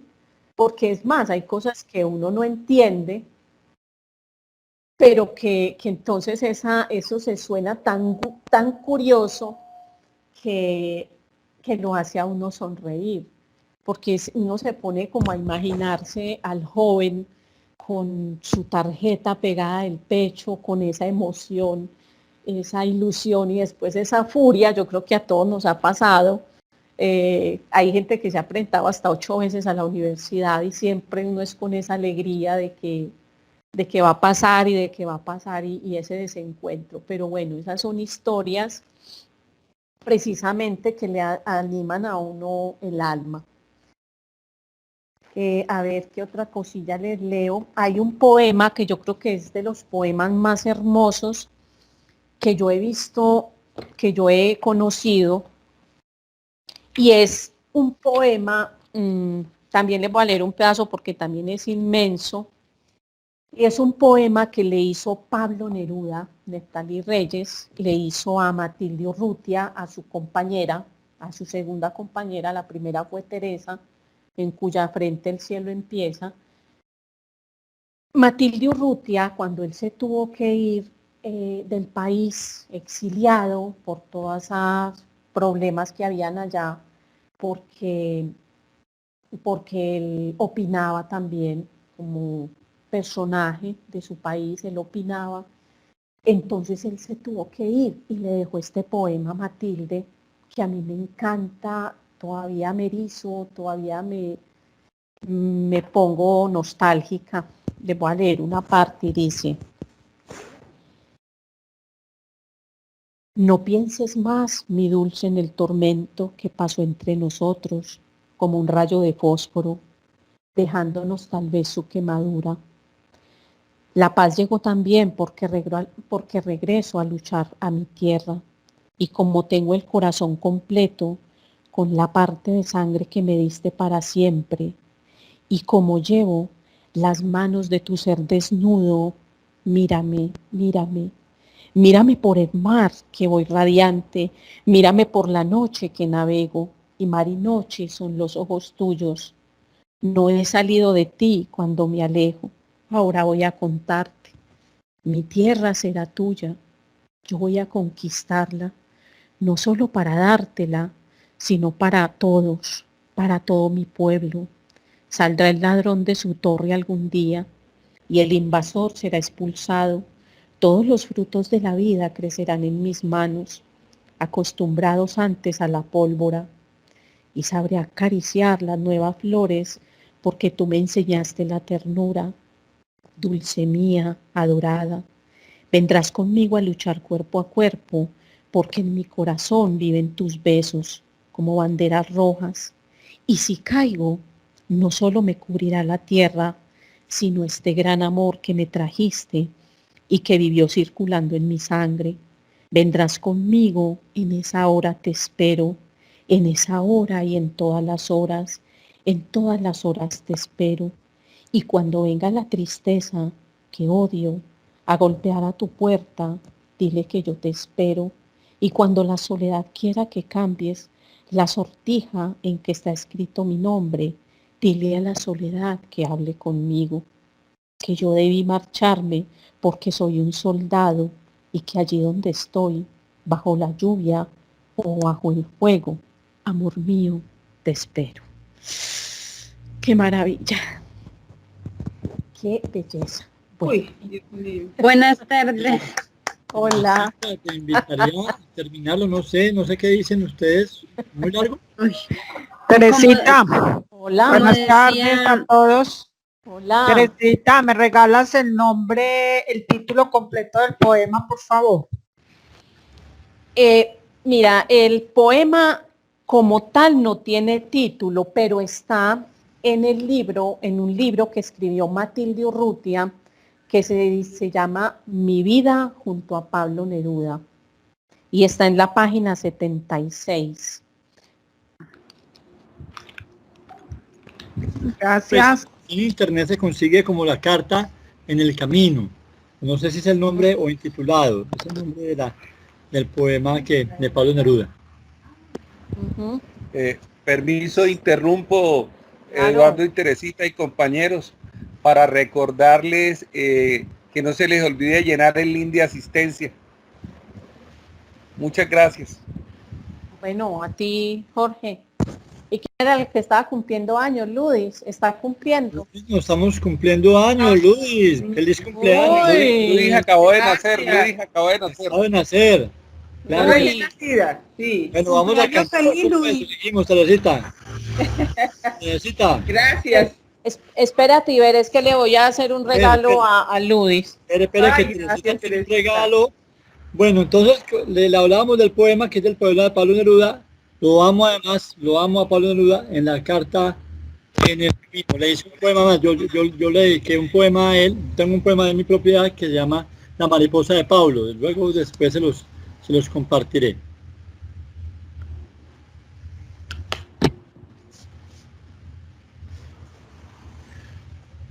Teresita está buscando allí algo. Bueno, no sé si hay algo. Está buscando ¿Listo, el Tere? regalo. ¿Listo, Tere? Sí, Dale, que listo. estamos pendientes. Bueno, de todas maneras, yo también quería, como ustedes, yo sé que van a salir muy animados de aquí a hacer promoción de lecturas, recomendarles a las personas que les gusta mucho que uno siempre antes de hacer una lectura, entonces uno les cuente primero a quién les va a leer y si el personaje tiene historias así como misteriosas, como raras, como cautivadoras, les gusta más. Y es el caso, por ejemplo, de María Mercedes Carranza, que María Mercedes Carranza, aparte pues de que tenía un padre político, ella era la directora de la Casa de Poesía Silva, y la Casa de Poesía Silva, allá en Bogotá, todavía allá está el huequito de la bala de Silva, con la que Silva se suicidó. En esa misma habitación se suicidó ella, ¿sí? Entonces esas cosas a la gente le causan como curiosidad, ¿sí? O por ejemplo la historia de Oriana Fallaci. La historia de Oriana Fallaci, que para mí es una historiadora, ella hace una compilación de historias, donde conoció a Alejandro Panagulis y se enamoró de Alejandro Panagulis, y de esa historia, de esa narración de historias que le hace ella a personajes muy famosos del mundo, entre ellos pues algunos, los que llaman terroristas. Entonces ella se enamoró de Alejandro, se enamoró y de ahí ella quedó embarazada, y de esa historia sale el libro Carta a un niño que no llegó a nacer, porque él se opuso totalmente a que ella tuviera el bebé.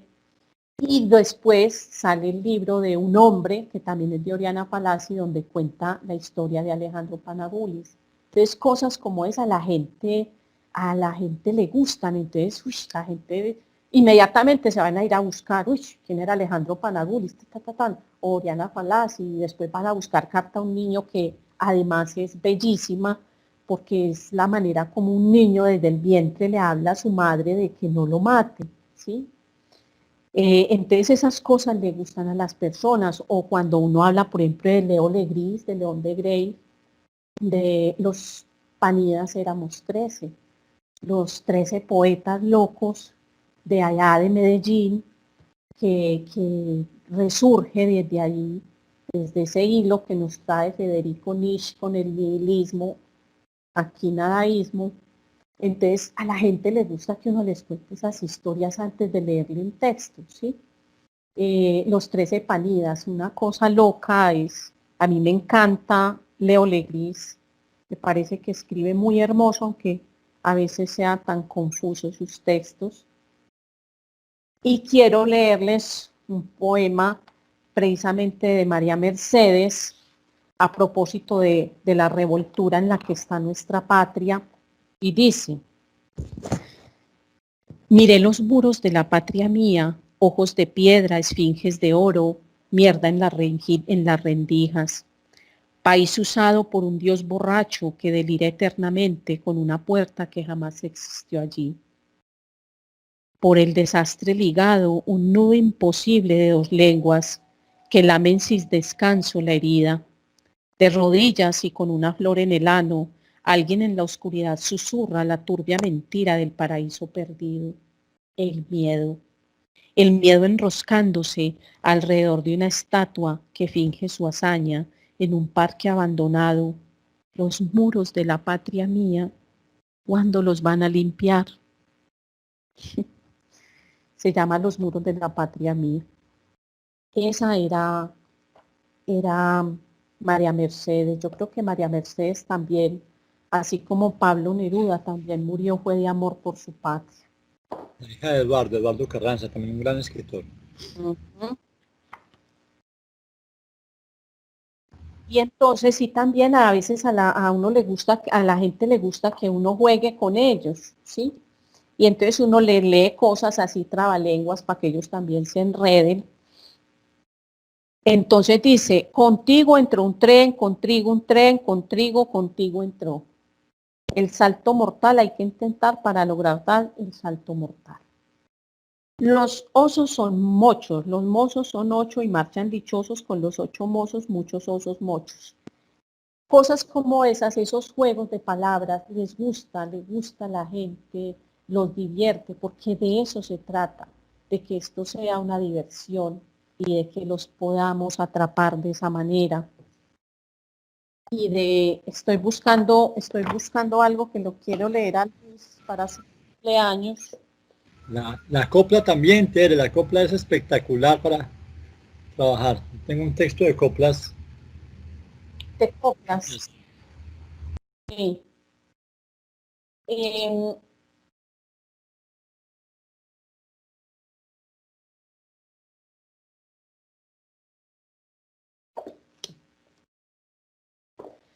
Bueno, hay un poema que este poema también gusta mucho. Enseguida les digo quién es. Vamos al primero. Dice así. Señor, la jaula se ha vuelto pájaro y se ha volado y mi corazón está loco porque aúlla la muerte y sonríe detrás del viento a mis delirios. ¿Qué haré con el miedo? Ya no baila la luz en mi sonrisa, ni las estaciones queman palomas en mis ideas. Mis manos se han desnudado y se han ido donde la muerte enseña a vivir a los muertos. Señor, el aire me castiga el ser. Detrás del aire hay monstruos que beben de mi sangre. Es el desastre, es la hora del vacío, no vacío. Es el instante de ponerse rojo a los labios, oír a los condenados gritar, contemplar a cada uno de mis nombres ahorcados en la nada. Señor, tengo 20 años, mis ojos también tienen 20 años. Señor, he consumado mi vida en un instante. La última inocencia estalló. Ahora es nunca o jamás. Simplemente fue. ¿Cómo no me suicido frente a un espejo y desaparezco para reaparecer en el mar, donde un gran barco me esperaría, con las luces encendidas? El principio ha dado luz al final. Todo continuará igual, las sombras gastadas, el interés interesado, las gesticulaciones que remedan amor. Aló, buenas tardes. Buenas tardes. Hola, señorita, ¿qué más? Gracias. ¿Con quién? Es que Luis está hablando por celular. Las gesticulaciones que remedan amor, todo continuará igual, pero mis brazos insisten en abrazar al mundo porque aún no les enseñaron que ya es demasiado tarde. Alejandra Pizarnik. Alejandra Pizarnik es una poeta, tiene una particularidad y es que ella le escribe siempre es a la muerte, a la muerte, a la muerte. Parece que siempre estuviera haciendo odas a la muerte, pero a veces hace ver la muerte de una manera como tan bella y como tan natural, que a veces como que lo incita a uno. Ella se suicidó a los 33 años y tiene una poesía muy selecta, muy, muy bella, junto con Olga Orozco, también argentina. Y de esos autores que les he estado recomendando, también les recomiendo a Wisława Szymborska, bellísima. Ella habla mucho de las historias de Polonia, de todo ese masacre que hubo con los alemanes. Piedad Bonet, qué belleza, yo creo que en este momento es la que está marcando la pauta en la poesía. Junto con este muchacho, el sobrino de Fernando González, se me perdió, es de apellido González, que es de una narrativa hermosa. Está Mario Mendoza, que en este momento es el autor de Los Jóvenes, Vicente Huidobro, el padre del creacionismo, el primero que les hice la lectura. Juan Gosaín tiene unos libros bellísimos también. Juan Gosaín, el locutor, el periodista, Hay un libro donde él habla de su padre de una manera bellísima. Los Abad, todos los dos Abad, el padre y el hijo, William Ospina, Juan José Millás, habla mucho de historias de amor, es un español, habla mucho de historias de amor, pero son amores juveniles, entonces a los jóvenes les gusta el orden alfabético, es uno de ellos. Todo lo que sea ruso, literatura rusa, toda es muy, muy interesante. Y ya por eso de ahora que les decía a veces cuando los jóvenes llegan, por ejemplo, a biblioteca para que yo les corrija un poema, les corrija un escrito, yo pienso que eso es un error. Uno de pronto les corrige ortografía y eso que ni es. Porque una vez, inclusive a propósito, Eduardo, de cuando yo te mandé ayer la reseña que te puse Biotere, fue a partir de eso, porque una chica me llevó un escrito donde decía mi vida, pero mi vida la había escrito con B, larga, ¿sí? Yo le dije, vida se escribe con, me dijo, no, es que yo le puse esa B porque yo me siento más representada por los animales, entonces, de bio, de biología, de naturaleza, entonces, mire que uno a veces tiene también que preguntar, porque entonces cuando uno no puede corregir esos estilos literarios, jamás, jamás, porque si nos ponemos a corregir esos estilos literarios, entonces nos vamos a perder de un León de Grey, toda su creación, de un Fernando Pessoa y sus heterónimos, ¿sí? Nos vamos a perder, Tomás González era el que les decía ahorita, de Huidobro con su creacionismo. Entonces cada quien cuando escribe, tiene sus particularidades, ¿sí? Entonces por eso no hay que corregir. Uno de pronto los mira, pero respetando mucho al autor, porque entonces si yo me pongo a corregirle a un chico o a una chica su escrito, que ya no es el de él, es mío, es mío. Entonces, ante todo, respetar eso cuando ellos tienen esa grandeza de mostrarle a uno sus cosas, sus intimidades, entonces eso hay que respetar. Pessoa también es un personaje muy mágico, porque Pessoa tiene entre sus heterónimos Ricardo Reis, Bernardo Suárez, Alberto Caeiro. Para los que no sepan, Fernando Pessoa era uno, pero él tenía otros, o como decir, otros autores. Entonces, Álvaro de Campos, por ejemplo, era totalmente romántico. Entonces, Ricardo Reis ya era más existencialista. Entonces, tenía esa posibilidad. Dicen los que saben que Fernando Pessoa tiene 33 heterónimos. El primer poema que escribió Fernando Pessoa lo escribió a los 5 años. Era un genio de la palabra. Entonces es un hombre que hay mucho por mirar y entonces mire, por ejemplo, estas historias a los jóvenes les puede gustar mucho, ¿sí? Estoy buscando el libro y yo no sé qué se me hizo ese libro porque quiero leerle un poemilla a Luis y yo no sé qué lo hice. Ay, gracias, Teresita. Yo estoy aquí esperando. Esperando por ti, esperando, viste yo que hice ese libro. ¿Ve? Vino el fantasma de Canterville y se lo llevó. Este lo buscamos. No, era uno que tenía aquí a la mano.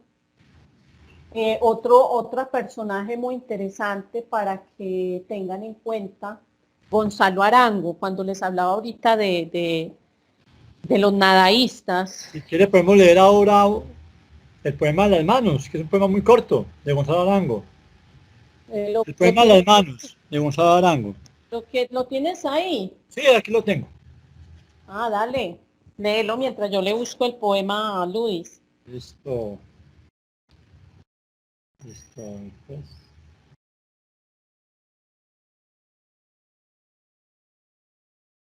Manos, Gonzalo Arango.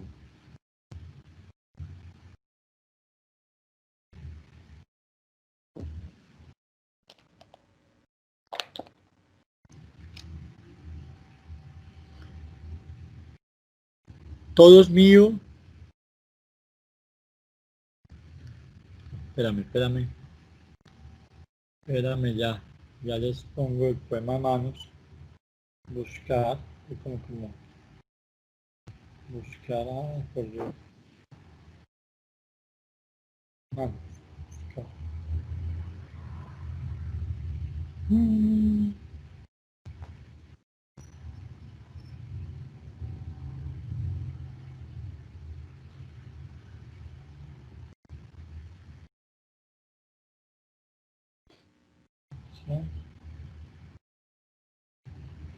Poema llama. ¿Me escuchan? Sí, te estamos escuchando. El poema es Sí, Eduardo. Manos Unidas, de Gonzalo Arango. Una mano más una mano no son dos manos, son manos unidas. Une tu mano a nuestras manos para que el mundo no esté en pocas manos, sino en todas las manos. Gracias. Ah, listo, mano. Bueno, mano. Gonzalo, Gracias. con cariño, aquí ya estamos con analistas ahora. Muy bien. Con los pánidas. Ahí con el Bueno. último pánida. Yo me declaro el último pánida vivo. Todavía está vivo. Bien, pues, Teresita. Bueno, y hablando de poetas ilustres, José Asunción Silva, Las noches de Asunción Silva, él tiene varios poemas que se llaman La noche, y le voy a leer uno de ellos para ti, Ludis, para tus oídos. Gracias, Teresita. Estoy aquí escuchando. Una noche toda llena de perfumes, de murmullos y de músicas de alas. Una noche en que ardían en la sombra nupcial y húmeda las luciernas fantásticas. A mi lado lentamente contra mí, ceñida toda, muda y pálida, como si un presentimiento de amarguras infinitas hasta el fondo más secreto de tus fibras te agitara. Por la senda que atraviesa la llanura florecida, caminabas, y la luna llena, por los cielos azulosos, infinitos y profundos, esparcía su luz blanca. Y tu sombra, fina y lánguida, y mi sombra, por los rayos de la luna proyectada, sobre las arenas tristes de las sendas se juntaban, y eran una, y eran una, y eran una sola sombra larga, y eran una sola sombra larga, y eran una sola sombra larga. Esta noche, solo el alma, llena de infinitas amarguras y agonías de tu muerte, separado de ti misma, por la sombra, por el tiempo y la distancia, por el infinito negro, donde nuestra voz no alcanza, solo y mudo por la senda caminaba. Y se oían los ladridos de los perros a la luna pálida y al chillido de las ranas. Sentí frío, era el frío que tenían en la alcoba tus mejillas y tus sienes y tus manos adoradas, entre las blancuras níveas de las mortuorias sábanas. Era el frío del sepulcro, era el frío de la muerte, era el frío de la nada, y mi sombra por los rayos de la luna proyectada. Iba sola, iba sola, iba sola por la estepa solitaria, y tu sombra esbelta y ágil, fina y lánguida, como en esa noche tibia de la muerte primavera, como en esa noche llena de perfumes, de murmullos y de música y de alas, se acercó y marchó en ella, se acercó y marchó en ella. Oh las sombras enlazadas, oh las sombras que se buscan y se juntan en las noches de negruras y de lágrimas. Noche de José Asunción Silva. Una noche. Muy bien, muchas gracias. Bueno, ahorita quiero saber si hay alguna pregunta. Gracias, Teresita, muy lindo. Gracias a ti. Bueno, no hay preguntas, entonces me Como quedo- diría Amparo Grisales, Mary C. Es espectacular. Bueno, entonces yo me voy a despedir, pero claro, entre todo este caminar he aprendido muchas cosas, de brujería incluso, y Uy, les voy a dar el truco. uy, hágale pues. Les voy a dar el truco, les voy a dar la receta para la felicidad.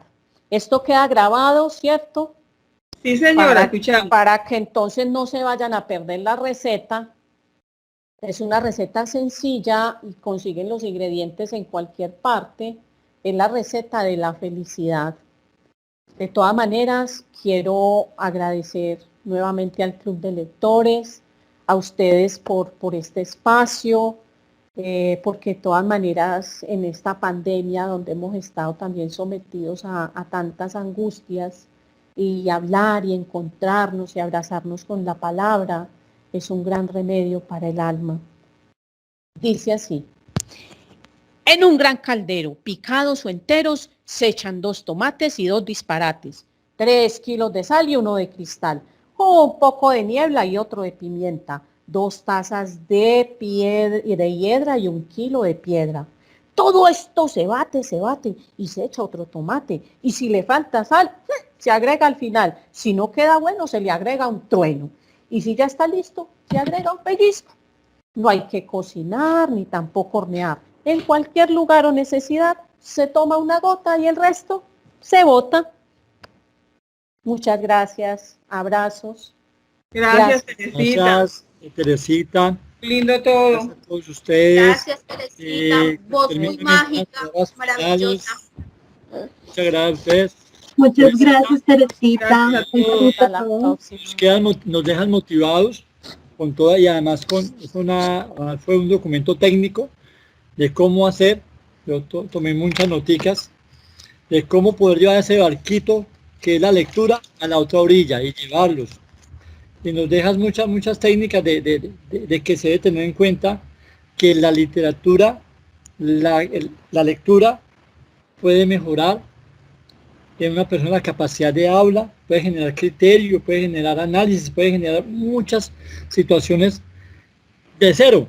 Y entonces de verdad que muchas gracias, Teresita, y lo único que estamos acá, a todos aquí extasiados con la literatura, con todo lo que nos trajiste maravilloso.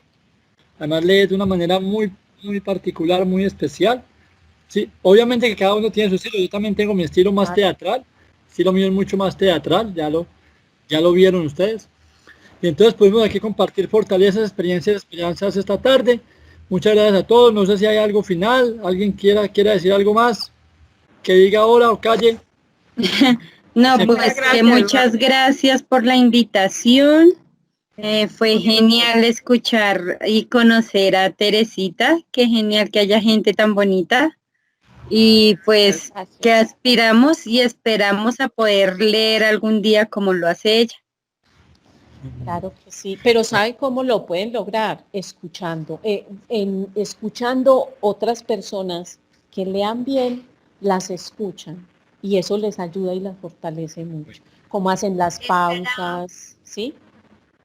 Esa era una pregunta que le iba a hacer mi hija, que cómo hizo para pues esa voz tan contagiosa, cómo se inspira para los poemas, porque a ella le encanta leer, pero que sea así como tan expresiva, poco a poco. Escuchando otras personas que lo hacen bien, entonces para uno aprender y de todas maneras, siempre recomendadísimo, cuando vamos a estar en público, antes de leer un texto, tratar de leerlo primero a solas, ¿sí? ¿Para qué? Para uno tener intronizado esa coma, ese punto, ese espacio, ¿sí? Entonces así no se le haga de pronto tan dificultoso, además porque hablar en público es un poco complejo, pero eso, escuchando otras personas, cómo hacen esas pausas, y el tono de voz es muy importante. ¿Por qué? Porque por decir, yo estoy leyendo y de pronto uno empieza a escuchar por allá murmullos, entonces uno lo que hace es subir un poquito el tono para que esos murmullos, esos susurros se apaguen, ¿sí? Se apagan, entonces uno sigue con su tono nuevamente, sin violentar, no es no, Guito, no, es simplemente subir un poco el tono para que esas personas sepan que uno se está interrumpiendo en su palabra y vuelve y le coge el ritmo, ¿sí?